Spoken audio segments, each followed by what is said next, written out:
Hey guys, so this is going to be my Mae Young Classic 2 episode 1 through 3 full review. So before I get started, I do want to say that I am so happy for all these women involved in this tournament this year. There's so many upstart tremendous talent, and I think they all deserve their respect just to be in this tournament. It's amazing, and I'm very proud of all of them. But I will say there's 3 that I love so very much, and that is Allison Kay, my all-time favorite women's wrestler. Her character is bar none top-notch. She is such an amazing athlete, as well as her character is just so incredible. I've loved her for so many years, and I was so happy that she took part in this tournament because she has a laundry list of accomplishments to her name, and I love her so very much. Number 2, that would be Ginny. Ginny is the current Progress Women's Champion, and she is signed to NXT UK. So yes, she does have a WWE contract. She is also so incredible. If you don't know much about her, please do your research. Even if you would like, Progress does offer their own network subscription, kind of like WWE, and it's only $7.99 a month. I encourage you guys, if you're interested in a lot of these NXT UK girls, a lot of them also wrestle for Progress, because Progress and WWE do have a working relationship where they are allowed to compete at Progress. So Tyler Bate also wrestles at Progress a lot as well as Pete Dunne. So I think it's cool to do your research, and she's just very amazing. My 3rd favorite in this tournament goes to Rhea Ripley. I love Rhea Ripley. Rhea Ripley is a 21-year-old Australian wrestler who got signed last year to WWE and works under the NXT brand. Now she is on the NXT UK brand, which should be launching very soon. Rhea is such an amazing talent. I had a little bit of an issue with Michael Cole comparing her to Charlotte. I did not see that at all. If anything, she's kind of like a modern day Chyna. She's very big and muscular, and I love that. She is so phenomenal. So to get started, I'm going to blitz through these episodes and give my thoughts on the Mae Young Classic as a whole after my review. So starting off this tournament, we have round 1, episode 1, Zatara. She is a Chilean wrestler who was asked to compete in the Mae Young Classic this year, and she's going up against Tegan Knox, formerly known as Nixon Newell, also signed to NXT. Not much to say here. The thing with these first round matches is that they're only about 5 to 6 minutes long, so there's not a whole lot to commentate on. Tegan Knox, the fan favorite going into this tournament, she had a huge ovation for her. The fans were eating her up, loving her, and rightfully so. She's amazing. She did win with her Shining Wizard to advance to round 2. Second match of episode 1, we see Rhea Ripley versus MJ Jenkins. Rhea Ripley dominated this match. I think MJ Jenkins only got in like a flying dropkick, but you know, take nothing away from MJ. I think she has a very fun little fashionista kind of character, very sassy, and I like that. She is also signed to NXT. They just signed her in July. Of course, Rhea Ripley, the fan favorite here, she came out to a huge pop, and her character is completely revitalized from last year. She has more of a rock and roll, hardcore style kind of gimmick now, and I love that Beth Phoenix said about Rhea Ripley, Rhea Ripley treats the ring like a mosh pit, and I agree. She was stomping MJ Jenkins, and it was just everything. Rhea's so incredible. Rhea did win with her pump handle powerbomb for the win. It was a quite good match. Match number 3, episode 1, is Lacey Lane versus Vanessa Craven. Now, this match, it was good for what it was. I just didn't really get the hype with Lacey Lane. I know she's really fun in terms of her death-defying moves she does, and she was trained by the Dudley Boys, but I wasn't really that invested. I thought Vanessa Craven was the savior of this match. I love her little devil horn gimmick. She's really cool, and I love her size. They call her Vanessa the Mountain Craven. She stands 6'2". She has purple hair, pigtails. She was everything. She was serving the looks. She's good in the ring. And of course, she didn't win. You know why? Because Lacey Lane just got signed in July of 2018. So I'm going to touch deeper on into this after my review about why I don't necessarily respect the formula of the Mae Young Classic. And I'll get into that in a little bit. But Vanessa Craven looked amazing here. Ultimately, Lacey Lane wins with a crucifix bomb for the victory. It is important to note that Lacey Lane was sloppy here. I'm gonna be hard on her here because I just feel like this is a tournament where it's the best of the best women from around the world. There's no room for mess ups. It's not necessarily her fault that they asked her to be in the tournament. Of course, she's going to take that opportunity for that exposure. And of course, she signed to WWE, so she has no choice. But she just didn't look as good as what I'm seeing around the internet, all this hype around her. But I'll give her a chance later on. But she did win the match. So the final match of episode 1, closing out the first episode, is Meiko Satomura versus Killer Kelly. Meiko Satomura is a widely decorated Japanese talent. She also wrestled in WCW 20 years ago when she was just 16 years old. She has her own federation in Japan, and she is just quite arguably the best female wrestler of all time. She is so incredible. Killer Kelly, take nothing away from her. She's a young talent, just signed to NXT UK for their UK brand, so she is signed to WWE. She's quite good, but she definitely did not stand a chance against Meiko. Meiko did win with her Death Valley Driver. It's funny though, Kelly did hang in there to the best of her ability. She had a very unique Dragon Sleeper off the top rope. It looked very cool. She did a fisherman suplex to Meiko. Very close near fall, but ultimately no one can stand a chance against Meiko because Meiko did win, and it was a really fun match. It was definitely, in my opinion, the best match of the first episode, and I thought it was really fun. On to episode 2, match 1. Deonna Purrazzo versus Priscilla Kelly. Deonna Purrazzo came out to a huge pop. Everybody was on their feet for her, and rightfully so. She's an amazing talent, well deserved. She is finally signed to NXT, and I'm so happy for her. This was a long time coming for her. And Priscilla Kelly was her opponent. Priscilla Kelly is quite good as well. She's very young, only 21 years old, from Georgia. So Priscilla Kelly, unfortunately, compared crazily to Paige. Everybody's comparing her to Paige, and I just feel like people have to get over that. You know, people can look alike. Paige did not invent smoky eyes and black hair dye. I'm sorry, she didn't. Priscilla Kelly, take nothing away from her. She did stand her own, but obviously Deonna Purrazzo was going to win because, of course, Deonna is signed to NXT. Deonna wins here with her Fujiwara armbar. She is a submission specialist, but Priscilla Kelly tried to do all she could, but to no avail. Deonna did win, and she looked amazing in this match. Up next, we have the newly signed The American Ninja Warrior girl, Casey Catanzaro, versus Reina Gonzalez. Both of these women are signed to NXT, but I just have to take a moment to put over Casey. Casey is incredible. She's only been wrestling since January of this year, and she looked incredible in the ring. Of course, still very green, but I just have to commend her on her uniqueness in this match. Her entrance is literally her climbing up the ring post as if it's a tree. Like, I've never seen that before. She's incredibly unique. In a day and age where everybody's so common and alike, it's very refreshing to see someone like her who's so different and outside the box.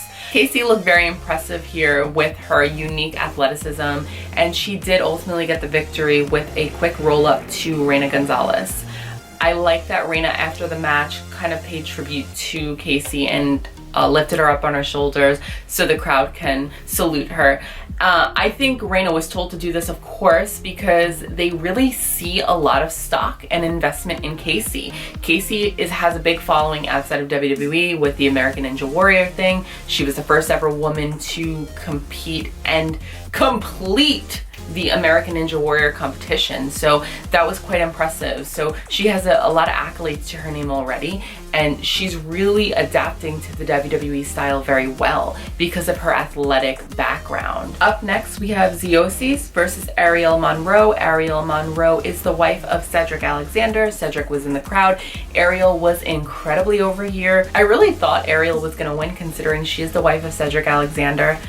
But Ziosis did win with a beautiful Spanish fly. Not much else to say about this match, but Ariel was incredibly over. I really thought she was gonna win. The fans seemed very disappointed when she lost, but I wonder what Ziosis will do in round 2. The final match of episode 2 is Mercedes Martinez versus Ashley Rain, formerly known as Madison Rain in Impact Wrestling and on the independent circuit. So this match, there was a lot of hype going into this match. It really wasn't as good as I thought it was going to be. So Mercedes Martinez is a phenomenal athlete. I love her. You can go back to my last year's tournament review. I put her over so much because she's so incredible. Now, I know I might get a lot of hate for this, but I really don't think Ashley Rain is all that good, in my opinion. I think she kind of wrestles like a diva from 2007. Now, I know that's when she started, you know, she started in that era, but I thought she was okay, but she wasn't amazing. She wasn't of the caliber of today's women are, in my opinion. She was passable, but not amazing. So I could see why WWE passed on moving her along to the next round, because of course she's not signed. She just got signed with Ring of Honor. She did have a tryout earlier this year, but they were not really that impressed. They did pass up on her. Mercedes Martinez has a good standing with WWE, and she's close with some of the people that work in the business. Mercedes Martinez did advance with her beautiful Fisherman Buster for the victory. The first match of episode 3, round 1 is Caitlyn versus Kavita Devi. Kavita Devi is the first ever Indian female wrestler signed to WWE NXT brand. She doesn't wrestle all that often, and I can understand why, because she's terrible. I think she's only signed because of the novelty of having a female Indian star signed to WWE, basically. Caitlyn, she really wasn't that good as well. I know there's a lot of ring rust there. She hasn't been wrestling for quite some time, a couple years at least.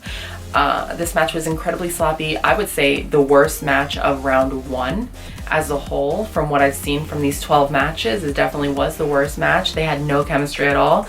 Kavita Devi regressed, if that's even possible, from last year. So I don't know what's going on, but this match, they did not have chemistry at all. It was very bad.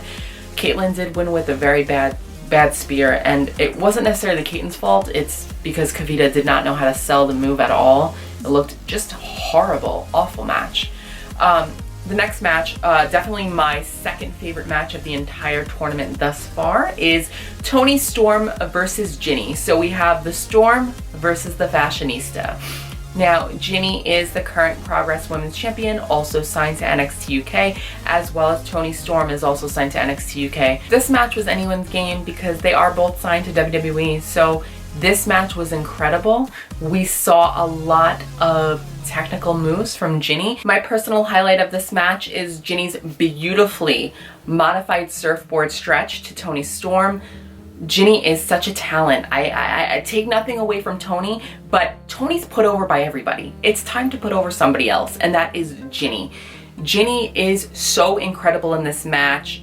Toni and Jinny work well together. They have a lot of history all the way going back to Progress Wrestling. So they know each other so well. The chemistry was on point. They're very close in real life. I think this match was phenomenal. We see a beautiful German snap suplex to Jinny from Toni Storm. Toni Storm ultimately does win with her Storm Zero, basically the Chire Driver. Such an amazing match. Both women work so well together. I cannot put this match over enough. I think you guys have to watch it. I don't think, actually, I urge you guys to run and watch this match because it's amazing. I cannot wait to see more of Jinny once the NXT UK brand debuts on the WWE network because she is such a talent. Wow. Next, we have Karen Q versus Xia Li. Karen Q is well known for her work in Ring of Honor, and Xia Li is a brand new signee from China. So this match was actually quite good. Karen Q did carry it, of course. Karen Q is the veteran between the two. Xia Li does ultimately get the victory, but Karen Q looked amazing in the match. Hopefully WWE does sign Karen coming soon, because I would love that. Karen Q is very well versed in the ring, and I love their sequence. It was very good. They worked well off of each other. The final match of episode 3, round 1, is my favorite match of round 1 and this tournament thus far, and that is my favorite, Allysin Kay, formerly known as Sienna from Impact, versus Mia Yim, formerly known as Jade from Impact Wrestling. These two have an amazing rivalry stemming back from 6 years ago. The first ever match they had, Mia Yim broke Allysin Kay's nose, accidentally of course, and they call themselves the Frenemy World Tour because they've had this long rivalry for so many years. They had such an amazing match here. Allysin Kay came out to a lot of pops. Same goes for Mia Yim. I think Mia Yim is about to be signed by WWE, thus the reason why she did get the victory here against Allysin Kay. But I would like to note that this was the only match of round 1 that got the full 15 minutes. Toni Storm and Jinny came close. I think they got 12 minutes. But Mia Yim versus Allysin Kay, so amazing. So many different moves. We see a big pounce from Allysin Kay to Mia Yim. We see the tope suicida from Mia Yim to Allysin Kay. Both women have such amazing movesets in my opinion. They work very well off of each other here. And Mia Yim does ultimately get the victory, but it is important to note that they have this beautiful sequence where they kick each other in the head. It's so beautiful. I'm going to insert a clip here if I can find one online. Just such a great match. I really have to say, like, any match that goes close to the 15-minute mark for round 1, when only the matches are like 6-7 minutes, thumbs up. I could definitely see why it made event at episode 3 because both women work so well together. Allysin Kay, I pray that she gets assigned to WWE eventually, but I don't see it happening anytime soon as she is the current newly Shine champion. Before I end this review, I would like to give one honorable mention on who WWE should sign. And I don't want to be biased because Allysin Kay is my favorite. Obviously, that's to be expected. Allison would be my choice. But actually, I have to go with Vanessa the Mountain Craven. Couple of different reasons. 1, she's been in the game for 14 years. She's a well-experienced veteran. 2, even though she's amazing in the ring, she's very athletic as well, but it's not even that. She has a beautiful gimmick to her. She's 6'2", she has purple hair, pigtails, she's very demonic in her kind of character, and I'm here for that. I love that. I love a little cute devil heel, and she's far from little. She will dominate. I mean, honestly, step on me, sis, because you're queen. Vanessa should be given a second look because she is so cool. She's got a cool look to her and she's quite good in the ring. And for her size, she's super athletic. Hello, Nia, I'm looking at you, girl. When will you? Never. Nia wishes. Nia could never. Now, I have a quick little rant that I wanted to throw into this review because it's quite annoying to see all these tournaments on WWE. And the way the booking team chooses the winners is just so ridiculous in my opinion. So basically, if you have a contract, you're automatically on to the next round. They do that with all tournaments in WWE. And I just don't really like that mentality because for me anyway, I think if they're signed, they're gonna get their come up regardless. They don't need the shine. They're there anyway. They got that 6 figures that they're getting every year, you know, just by being signed to WWE. So I think it's kind of unfair that these girls that don't have a contract, they're automatically out round 1 when they far surpass most of the talent that are signed to NXT.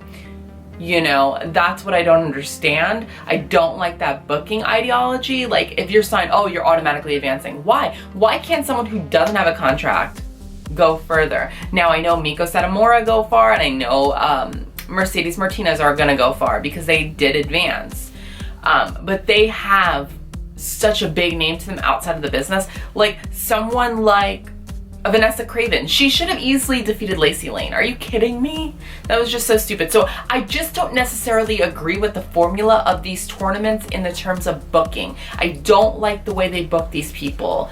They book these stars to be eliminated so quick just because they don't have a contract. I don't really think that's fair. I think tournaments should be able to showcase what they could do, and hopefully they'll get a contract from that. But being eliminated in just a 5-minute match, round one, when these people have a laundry list of accolades to their name, I'm just not here for it and I don't agree with it. What do you guys think?